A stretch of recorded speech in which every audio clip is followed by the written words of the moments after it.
blast from the past. दूसरा जन्म, दूसरा चेहरा, पुनर्जन्म, रवि वर्मा। मैं दोस्त होके से परेशान हूं, जो मेरे साथ हुआ है। एक लड़का एक लड़की से मोहब्बत करता है, वो लड़की उस लड़के की हत्या कर देती है सिर्फ दौलत की वजह से। हर कुदरत का खेल कबीरा, वो प्यार करने वाला दिल फिर जन्म लेता है। ये झूठ है, धोखा है। वही रवि वर्मा जिसने तुम्हें प्यार के बदले प्यार दिया, नाम दौलत शौहरत सब कुछ, लेकिन तुमने क्या दिया? तुम रवि वर्मा कभी नहीं हो सकते। तो मुझे उस माँ की कसम, मुझे उस बहन की कसम, मैं उसे एक दिन जिंदा नहीं छोड़ूंगा, खत्म कर दूंगा। ये धुन कहाँ से सीखी तुमने? इसमें एक कहानी है। देखिए कर्ज at these times only on Z Cinema. Movies Masti Magic. Subscribe to our channel by clicking the subscribe button. Click the bell button and enjoy the latest uploads from our channel.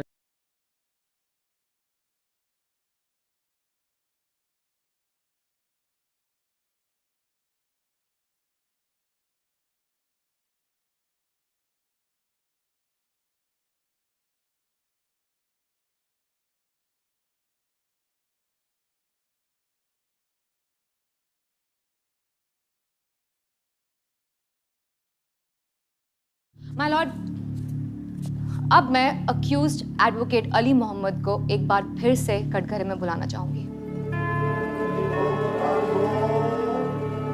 Ali Mohammad साहब, क्या आप गाड़ी चलाते हैं? जी। कितने चालान कटे अभी तक आपके? कोई नहीं। इनकम टैक्स भरते हैं? जी हाँ। वोट देते हैं? जी। घूस देते हैं?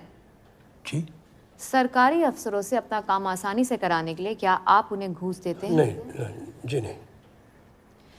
कितने आतंकवादी हैं आपके परिवार में? कोई नहीं। ये कैसे कह सकते हैं आप? क्योंकि मैं जानता हूँ अपने परिवार को। शाहिद को नहीं जानते थे? शायद वो हमसे गलती हो गई। और बिलाल? बिलाल ने तो कुछ नहीं किया। ये अभी तक प्रूव नहीं हुआ है कोर्ट में। अभी तक जो उन पे चार्जेस हैं वो रद्द नहीं हुए हैं। चलिए छोड़िए।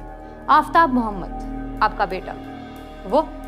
जी हाँ, वो लंदन में बिजनेस करता है। क्या आप यकीन से कह सकते हैं कि वो आतंकवादी नहीं है? बिल्कुल नहीं है। उसी यकीन से जिस यकीन से आपको लगता था कि शाहिद ऐसा नहीं कर सकता। मेरे पास कोई वजह नहीं है उस पे शक करने की।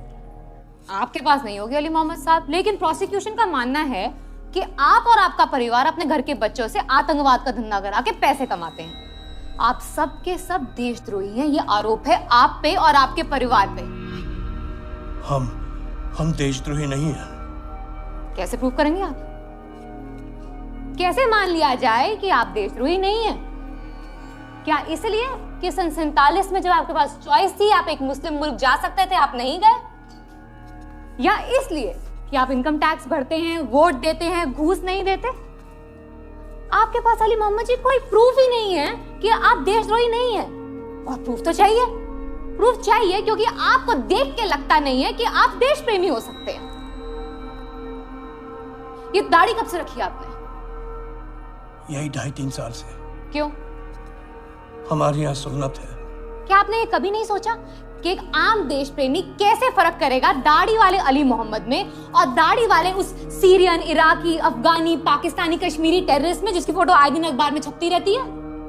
कैसे हमें पता चलेगा कि वो खराब मुसलमान है और आप अच्छे मुसलमान हैं?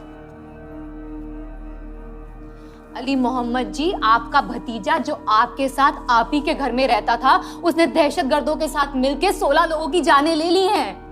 आपका भाई बिलाल मोहम्मद, उस पे आरोप है इस साजिश में शामिल होने का। आप पर भी आरोप है इस साजिश में शामिल होने का। कैसे साबित करेंगे आप कि आप एक अच्छे मुसलमान हैं? बताइए।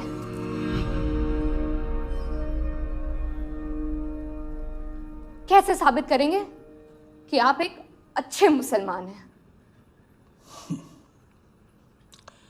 जब कुरान पढ़ा था तो पता चला था कि कयामत के दिन अल्लाह मुझसे यह सवाल पूछेगा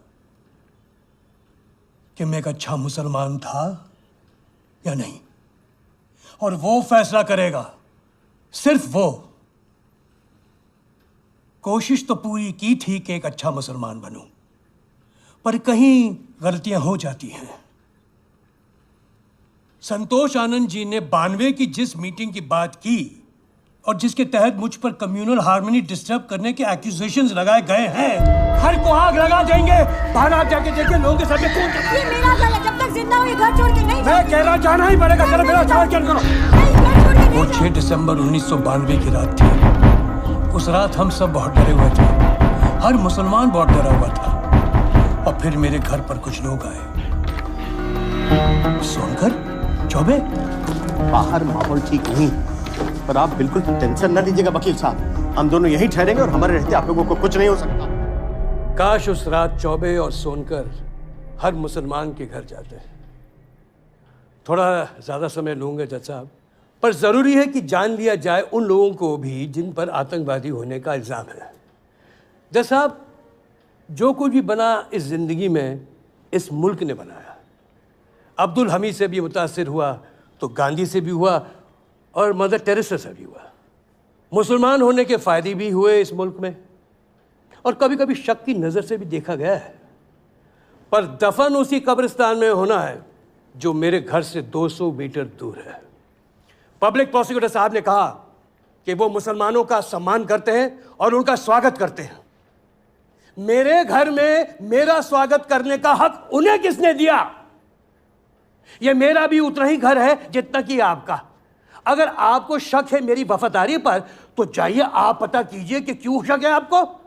अगर आपको फर्क नहीं करना आता शाहिद में और मुराद अली में तो आप पता कीजिए कि ऐसा क्यों है। और अगर आप मेरी दाढ़ी और उसामा बिन लादेन की दाढ़ी में फर्क नहीं कर पा रहे तो भी मुझे हक है मेरी सुन्नत निभाने का। गले लगा के सवाल पूछेगा, कलेजा निकाल के हाथ में रख दूंगा।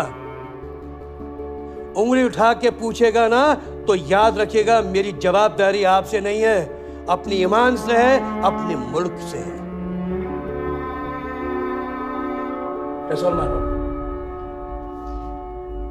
आप जा सकते